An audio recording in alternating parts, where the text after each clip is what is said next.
Good morning students. आज हम hornbill के पहले chapter the portrait of A lady के बारे में पढ़ेंगे।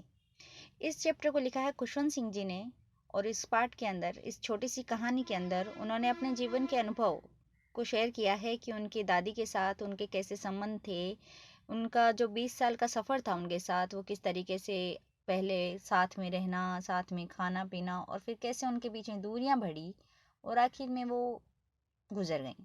तो वो सारे अनुभव इस पार्ट के अंदर हैं जो हम धीरे धीरे पढ़ेंगे जैसे जैसे आगे, तो हम जानेंगे कि उनके बीच में कैसा रिश्ता था। साथ ही साथ आप इस चैप्टर में देखेंगे कि जो इसमें दादी का रोल दिया है वो हमारे घर में ही कई बूढ़े बुजुर्ग हैं, तो उसके बारे में भी ऐसा लगेगा जैसे यहाँ पे बात हो रही है। तो चलिए पढ़ते हैं आज का पहला chapter, the portrait of A lady. My grand mother, like everybody's grand mother, was an old women. मेरी दादी, जैसे सबकी दादी होती है, एक बूढ़ी औरत थी। She had been old and wrinkled for the 20 years that I had known her. कि वो पिछले 20 सालों से बूढ़ी और झुर्रियों भरी थी, जिसको मैं जानती थी। मतलब मैं पिछले 20 सालों से अपनी दादी को ऐसे ही देखते आ रही हूँ, जिनके चेहरा उतनी ही झुर्रियों से भरा हुआ है और उतनी ही बूढ़ी वो आज भी दिखाई देती हैं। People said that she had once been young and pretty and had even had a husband. लोग कहते हैं कि उनके लिए कि वो कभी जवान हुआ करती थी, सुंदर हुआ करती थी, और यहाँ तक भी कहते हैं कि उनके एक पति भी थे। But that was hard to believe. लेकिन उस पर विश्वास करना मुश्किल है। My grandfather's portrait hung above the mantelpiece in the drawing room. मेरे दादाजी की तस्वीर हमारे जो ड्राइंग रूम यानी बैठक है उसके मेंटल पीस उसे कहा जाता है, जो घरों में आग लगा के, मतलब गर्म रखने के लिए घरों में जो आंच जलाई जाती है, तो उसके ऊपर चाहे लकड़ी का हो चाहे किसी धातु का बना, ऊपर एक फ्रेम बना होता है, उसके लिए है मेंटल पीस। तो आप इसमें कह रहे हैं कि मेरे दादाजी की तस्वीर है वो बैठक में मेंटल पीस के ऊपर लगी हुई है। He wore a big turban and loose fitting clothes. उन्होंने एक बड़ी सी पगड़ी और ढीले ढाले कपड़े पहन रखे थे।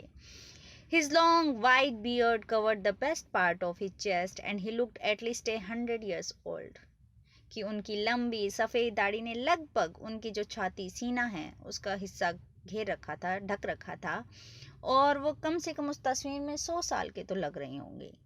He did not look the sort of person who would have a wife or children. उनकी उस तस्वीर को देख के तो नहीं लगता कि वो इस तरीके के इंसान रहे होंगे जिनकी कोई पत्नी या बच्चे रहे होंगे, क्योंकि वो उस तस्वीर में काफ़ी बुजुर्ग दिखाई दे रहे हैं। He looked as if he could only have lots and lots of grandchildren. उस तस्वीर को देख के तो ये लगता है कि सिर्फ उनके बहुत सारे पोते और पोतियां होंगे, लेकिन बच्चे और बीवी कभी नहीं होंगे। He looked as if he could only have sorry. As for my grandmother being young and pretty, the thought was almost revolting. और जहाँ तक मेरी दादी की बात है कि वो जवान थी, सुंदर थी, तो ये ऐसा लग रहा है जिस इस बात पे विश्वास किया ही नहीं जा सकता। रिवोल्ट वैसे विद्रोह होता है, लेकिन यह है कि हमारे अंतर्द्वंद में ही विचार चल रहे हैं कि शायद ये बात हो ही नहीं सकती। She often told us of the games she used to play as a child. वो काफ़ी बार बार बताती रहती है उन खेलों के बारे में जो वो अपने बचपन में खेला करती थी जब वो छोटी सी थी। That she seemed quite absurd and undignified on her part. वो बहुत अजीब लगता है, absurd यानी विचित्र, स्ट्रेंज लगता है, and undignified on her part. और ऐसा जब उनकी उम्र को देखते तो ऐसा लगता है कि शायद ये ऐसी बातें कह रही है, ये सम्माननीय नहीं है उनके लिए। And we treated it like the fables of the prophets he used to tell us. और हम उनकी उन बातों को इस तरीके से लिया करते थे कि जैसे वो हमें परियों की कहानियाँ सुना रही हो या संतों की कहानी सुना रही हो, जिस पे विश्वास करना मुश्किल है। सिर्फ सुनकर और उन्हें कहानी समझकर ही हम छोड़ देते थे। इससे आगे वाला हिस्सा हम अगले वीडियो में सुनेंगे। Thank you.